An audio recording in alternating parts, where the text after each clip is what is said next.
সমস্ত সূচকেই দেখা যাচ্ছে যে এই লুটেরা আগ্রাসী প্রবণতা এবং রাষ্ট্র ক্ষমতা ব্যবহার করে যে একটা ধন সম্পদ আহরণের ব্যবস্থা, এটাই যদি বহাল থাকে বাংলাদেশের অর্থনীতি একটা মুখ থুবড়ে পড়ার মতো পরিস্থিতির সৃষ্টি হয়েছে। কিভাবে ব্যাংকগুলো ফোকলা হয়ে গেছে, যে বাংলাদেশের বিদ্যমান বাস্তবতায় আমরা শিক্ষার সীমাটাকে কতদূর কল্পনা করতে পারি এবং সেইখানে আমাদের প্রয়োজনের জায়গাগুলো কি, এমনকি এই বিদ্যমান সমাজের মধ্যেই আমাদের প্রয়োজনের সীমাগুলো কোথায় তৈরি হচ্ছে।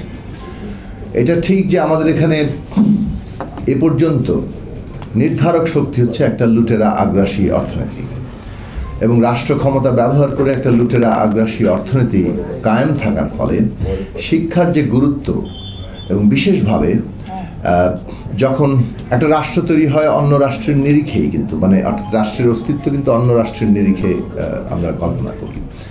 ফলে এই যে আমাদের বিদ্যমান রাষ্ট্রের সীমার মধ্যে আমরা যখন কোনো রাজনৈতিক চিন্তা করি, শিক্ষা চিন্তা করি কিংবা যে কোনো বিষয়ে চিন্তা করি, আসলে আমরা একটা রাজনৈতিকভাবে সংগঠিত জনগোষ্ঠী তৈরি করি যে এই রাষ্ট্রটাকে নিজের প্রয়োজন অনুযায়ী গড়ে তুলবে, তাকে নানাভাবে আকার দেবে, তার মধ্যে নিজের যে অধিকার এবং কর্তব্যের সীমা তার মীমাংসা ঘটাবে।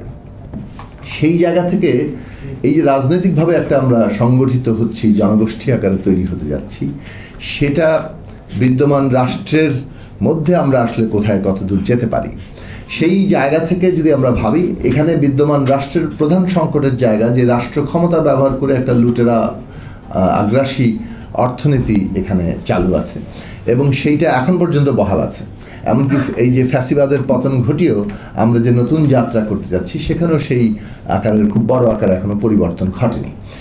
এখন এইটার আমাদেরকে কতদূর নিয়ে যাবে, এই লুটেরা আগ্রাসী অর্থনীতির ধারা কিন্তু বাংলাদেশকে কোনোভাবে আর এগিয়ে নিয়ে যেতে পারবে না, এটা মোটামুটি পরিষ্কার। সব মশার বিরুদ্ধে সুরক্ষা দিতে এলো বসুন্ধরা এক্সট্রিম অ্যারোসল, মশার বিরুদ্ধে এক্সট্রিম সুরক্ষা। সমস্ত সূচকেই দেখা যাচ্ছে যে এই লুটেরা আগ্রাসী প্রবণতা এবং রাষ্ট্র ক্ষমতা ব্যবহার করে যে একটা ধন সম্পদ আহরণের ব্যবস্থা, এটাই যদি বহাল থাকে বাংলাদেশের অর্থনীতি একটা মুখ থুবড়ে পড়ার মতো পরিস্থিতির সৃষ্টি হয়েছে। কিভাবে ব্যাংকগুলো ফোকলা হয়ে গেছে, কিভাবে আমাদের এখন ব্যাংকগুলোকে মার্জার করে কোনো মতে টিকিয়ে রাখার চেষ্টা হচ্ছে, কিভাবে অর্থনীতির প্রত্যেকটি খাতে বিকাশের বদলে একটা বন্ধাত্ব তৈরি হয়েছে, সেই জায়গাগুলো আমরা দেখছি।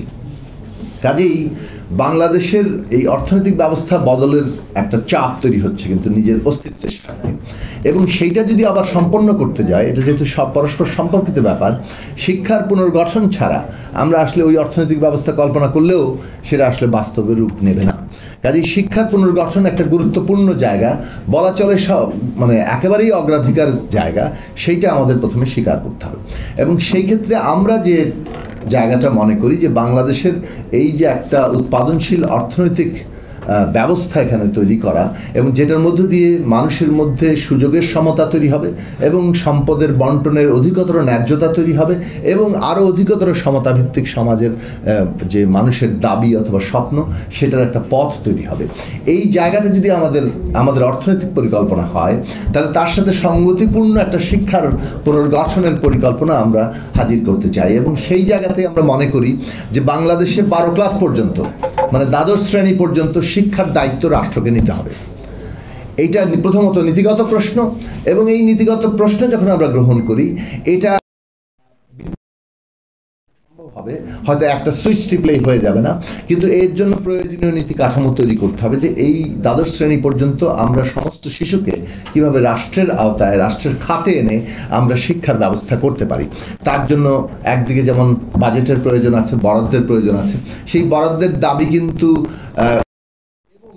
অঙ্গীকারও ইতিমধ্যে চলে এসছে আমাদের দল থেকে শুরু করে, এমনকি মানে যে যুগপৎ আন্দোলনে 31 দফা ছিল যেখানে বিএনপিও আছে, তারাও কিন্তু শিক্ষা ক্ষেত্রে জিডিপির 5 ভাগ বরাদ্দের একটা অঙ্গীকারের জায়গায় এসছেন। এখন সেটা কতটা বাস্তবায়ন করবেন সেটা পরের প্রশ্ন, কিন্তু এই জায়গাটা এসছে এবং কিভাবে এই জিডিপির 5 ভাগে ধীরে ধীরে পর্যায়ক্রমে পৌঁছানো হবে সেটা একটা গুরুত্বপূর্ণ প্রশ্ন। কিন্তু বাজেট কি নিজেই নিশ্চিত করে যে শিক্ষা কী হবে? সেটা করে না, কারণ ওই নীতি কাঠামো ছাড়া এই বাজেট আবার কারো পকেটে ঢুকে চলে যেতে পারে এবং ড্রেন্ড হয়ে যেতে পারে, সেটা আমরা জানি।